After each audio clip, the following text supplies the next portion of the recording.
আমরা এই ভূমিপুত্ররা বারবার জন্মগ্রহণ করব আর এই বঙ্গভূমির সংস্কৃতি, সভ্যতা, আদর্শকে সমুন্নত রাখব। যারা স্থৈর্যতাবশত, লেজুর বৃত্তিবশত আমাদের এই আন্দোলনকে রাজনৈতিক টেক দিতে চায়, আমি তাদেরকে বলতে চাই, আমরা বিভিন্ন পর্যায়ে আলোচনা করেছি। আপনারা অনেকে বলেন আমরা বিগত 15 বছর কোথায় ছিলাম? আমরা তো ভাই আন্দোলন যা করেছি কোন রাজনৈতিক দল দৃশ্যমান আন্দোলন করতে পারেনি। এরপরেও তিনটা নির্বাচনী ইস্তেহারে আমাদের দাবিগুলো থাকার পরেও তার কোনো যথার্থ বাস্তবায়ন হয়নি। আমাদেরকে প্রত্যেকটি সরকার বিমাতা সুলভ আচরণ করেছে এবং তারা সকলে আমাদেরকে আশার মূলা ঝুলিয়েছে, কিন্তু বাস্তবে দৃশ্যমান কোনো পদক্ষেপ দেখিনি। আপনাদেরকে বলতে চাই, রাজনৈতিক দল ব্যতীত একটি গণতান্ত্রিক রাষ্ট্র ব্যবস্থা থাকতে পারে না। আমরা আপনাদেরকে বিশ্বাস করতে চাই, আপনাদের দৃশ্যমান পদক্ষেপ দেখতে চাই। 3 কোটি জনসাধারণকে অন্ধকারে রেখে এবং সনাতনী সংখ্যালঘুদের অস্তিত্বকে বিপন্ন করে এই দেশ গণতান্ত্রিক দেশ থাকবে না। বাংলাদেশে শুরু হয়ে গিয়েছে, বাংলাদেশে পতাকা পরিবর্তনের, সঙ্গীত পরিবর্তনের, সব কিছু পরিবর্তনের, ভাষা পরিবর্তনের অপপ্রয়াস কেউ দেখাতে শুরু করেছে। এই পরিবর্তন যদি অব্যাহত থাকে, এই দেশে উপনিবেশিক শক্তি, ভূরাজনৈতিক খেলোয়াড়রাই খেলতে পারবে। আপনারা ফুটবল হবেন, আপনারা খেলোয়াড় হতে পারবেন না। আমি আপনাদেরকে বলতে চাই, কখনো আপনারা আমেরিকা, কখনো চায়না, কখনো রাশিয়া, কখনো ইন্ডিয়া, এদের দাসত্ব করেছেন প্রতিটি রাজনৈতিক দল। আর হিন্দুরা আন্দোলন করলে তাদেরকে ইন্ডিয়ান টেক দেবেন, তাদেরকে আওয়ামী লীগের টেক দেবেন, এইটা আমরা কখনো মেনে নেব না। সাতকানিয়া, ফিরোজপুর, বরিশাল, সেখানে জামায়াত, বিএনপি, ইসলামিক দলগুলো নির্বাচনে বিজয়ী হয়, সেখানে মেজরিটি অথবা নির্ণায়ক ভোট হচ্ছে হিন্দুদের। তাহলে তারা সেই হিন্দুরা কি আওয়ামী লীগ করেছে?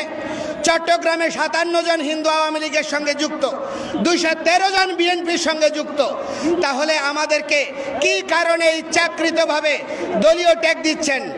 এবং অতিশয় দুর্ভাগ্যের বিষয়, একজন সমন্বয়ক বলল আমরা দুর্গতি ডেকে এনেছি হিন্দুরা নৌকাকে ভোট দিয়ে।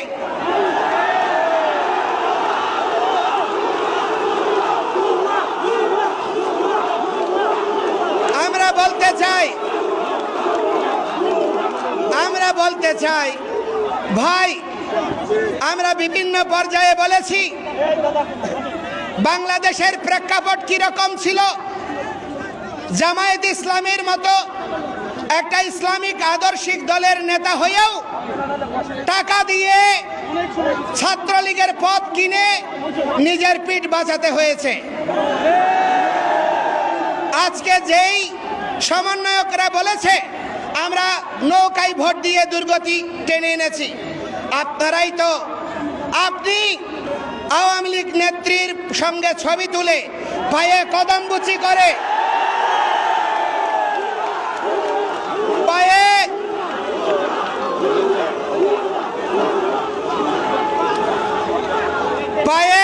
পায়ে কদমবুচি করে ছাত্রলীগের পথ নিয়ে দলীয় কর্মকাণ্ড করে আজকে আপনি হয়ে গিয়েছেন আওয়ামী বিদ্বেষী, অথবা আপনি হয়ে গিয়েছেন গণজাগরণের অভ্যুত্থানের নায়ক। আমরা হিন্দুরা যারা দীর্ঘকাল আওয়ামী লীগের সময়েও প্রত্যক্ষভাবে আপনার আন্দোলন করেছি, মাঠে নিপীড়িত হয়েছি, আমাদেরকে আপনারা আওয়ামী লীগের টেক দেবেন, এই পরিস্থিতি আমরা মেনে নেব না। এবং আমরা এখন থেকে সমস্ত বাংলাদেশের হিন্দুরা ভোটের আগে যারা আমাদের অধিকার নিয়ে, আমাদের দাবি নিয়ে কাজ করবেন, আমরা সমন্বিতভাবে তাদেরকে ভোট দেব। কোন দলের লেজুর বৃত্তি আমরা হিন্দুরা কেউ করব না। যারা হিন্দু নামে করতে চাইবে তাদেরকে আমরা সামাজিকভাবে বর্জন করব। এবং আমি বলতে চাই, আজকে একটা জিনিস দেখুন, আমাদের নিপীড়নের ইতিহাস। বাংলাদেশের চা শ্রমিকদের যে বেতন, তার চেয়েও কম বেতন হচ্ছে সংস্কৃত টোলের। 178 টাকা না 79 টাকা। এই টাকা দিয়ে কি দেশ চলে? এই টাকা দিয়ে পরিবার চলে? অথচ আমাদের সংস্কৃত টোলগুলোকে ধ্বংস করা হয়েছে। কিন্তু পাশাপাশি আমরা এটাকে মন্দ বলবো না, ইসলামিক শিক্ষা ব্যবস্থাগুলো বিকশিত হচ্ছে। মাদ্রাসা শিক্ষাকে মাস্টার্সের সমমান দেওয়া হয়েছে। বৃহত্তর জনগোষ্ঠীকে রাষ্ট্রযন্ত্রের অংশ করা হয়েছে। এটাকে আমরা বিরোধিতা করি না, কিন্তু ওইটাকে সমর্থন করি মানে এই নয় আমি আমার অধিকার পরিত্যাগ করব। সুতরাং সংস্কৃত এবং পালির অধিকার, এই বোর্ডগুলোকে যথার্থ বাস্তবায়ন করে রাষ্ট্রযন্ত্রে আমাদের নৈতিক অধিকার, বেঁচে থাকার অধিকারকে মেনে নিতে হবে। আর আমি আপনাদেরকে একটি কথা বলতে চাই, দুর্গাপূজা এসেছে। আমার কাছে বিভিন্ন পর্যায় থেকে আমি তথ্য পাচ্ছি, এই দুর্গাপূজা নিয়ে আরেকটা রক্তাক্ত 21-এর ফয়তারা করছে বিভিন্ন রাজনৈতিক গোষ্ঠী। এই জন্য এবার কোনো হিন্দু আপনারা পূজাতে বেড়াতে যাবেন না, কোনো হিন্দু ডিজে বাজাবেন না, কোনো হিন্দু অতিরিক্ত লাইটিং করে অন্যের পকেট ভারী করবেন না।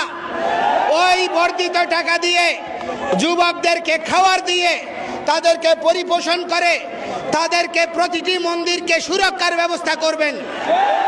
এবং আপনাদেরকে বলতে চাই যে এই এবারের পূজায় কোনো পূজা মণ্ডপ যেন ক্ষতিগ্রস্ত না হয়। প্রতিটি হিন্দু নরনারী দ্বিতীয়বার যেন বলতে না হয়। আপনারা সংযুক্তভাবে পালাক্রমে পাহারা দেবেন এবং প্রতিটি পূজা মণ্ডপে অবশ্যই সিসি ক্যামেরা লাগাবেন। এবং আপনারা এই সিসি ক্যামেরা লাগাবেন, তো আপনারা লাগাবেন।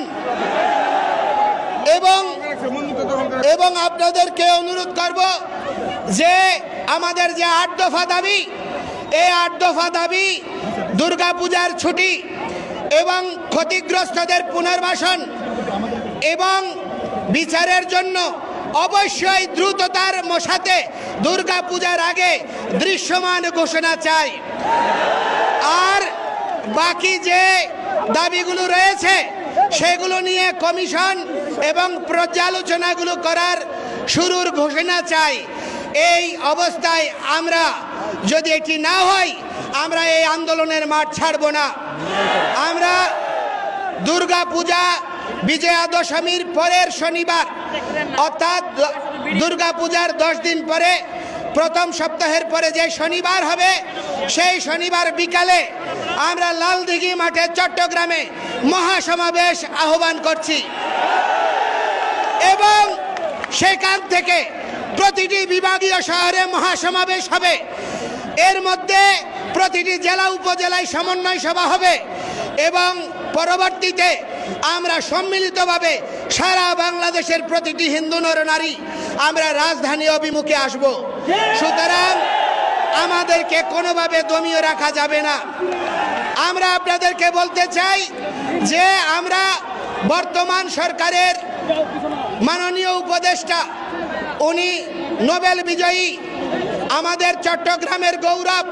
বাংলাদেশকে আপনি অনেক পৃথিবীতে আপনি পরিচিত করেছেন। আপনার কৃতিত্বের জন্য আমরা ধন্যবাদ, কৃতজ্ঞতা জানাই, গর্ববোধ করি।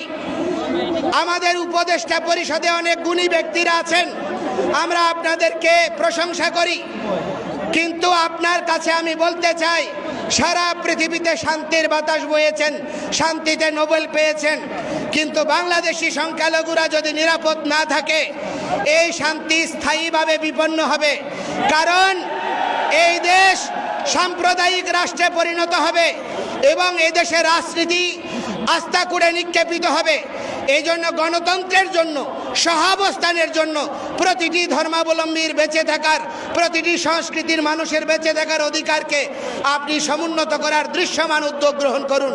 আমরা আপনার সঙ্গে থাকব এবং প্রগতিশীল একটি দেশ বিনির্মাণে সনাতনীরাও বলিদান দিয়েছে, অতীতে ছাত্র আন্দোলনেও দিয়েছে, ভবিষ্যতেও দেবে। কিন্তু আমাদের ন্যায্য অধিকারকে, ন্যায্য দাবিকে, ন্যায্য আন্দোলনকে বিপদগ্রামী করবেন না, বিভ্রান্ত করবেন না। গতকাল একটা ইউটিউব চ্যানেলে বলেছে ধর্মীয় উস্কানি দিয়ে সারা দেশে দাঙ্গা লাগানো হবে। আজকের সমাবেশে আওয়ামী লীগের প্রেতাত্মারা নাকি টাকা খরচ করেছে। আজকে সেই রকম কিছুই হয়নি। আমি বলতে চাই, এই ইউটিউব চ্যানেলের বিরুদ্ধে সরকার ব্যবস্থা গ্রহণ না করলে আমরা স্বরাষ্ট্র মন্ত্রণালয় ঘেরাও করতে যাব। আপনাদেরকে পরিশেষে অনুরোধ করব, ঐতিহাসিক শঙ্করনিধি মন্দির এটি ওয়ারিতে রয়েছে, আমাদের ঐতিহ্যের স্মারক, সেটি দখল করা হচ্ছে ভূমিদস্যুরা। আমি অনুরোধ করব আপনারা সকলে সেই প্রতিষ্ঠান উদ্ধারের জন্য, দুর্গাপূজা করার জন্য সেখানে যথাযথ ব্যবস্থা গ্রহণ করবেন।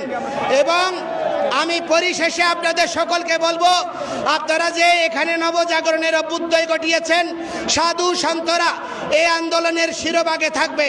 ছাত্ররা তারা এই আন্দোলনের যোদ্ধা, আর পেশাজীবীরা তারা আমাদের পরিপোষক। আমরা সম্মিলিতভাবে এগিয়ে যাব। কোনো বিভক্ত হওয়ার সুযোগ আর দেওয়া হবে না। কোনো ধর্মীয়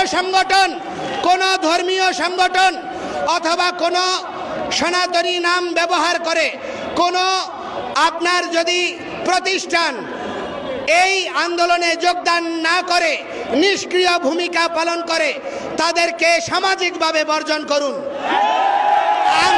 আমরা প্রথমত হিন্দু, আমরা আর্যপুত্র, আমরা সনাতনী, আমরা বঙ্গ সন্তান। সুতরাং কোনোভাবেই আমাদের ন্যায্য অধিকার চাওয়াকে রাজনৈতিক টেক লাগাবেন না।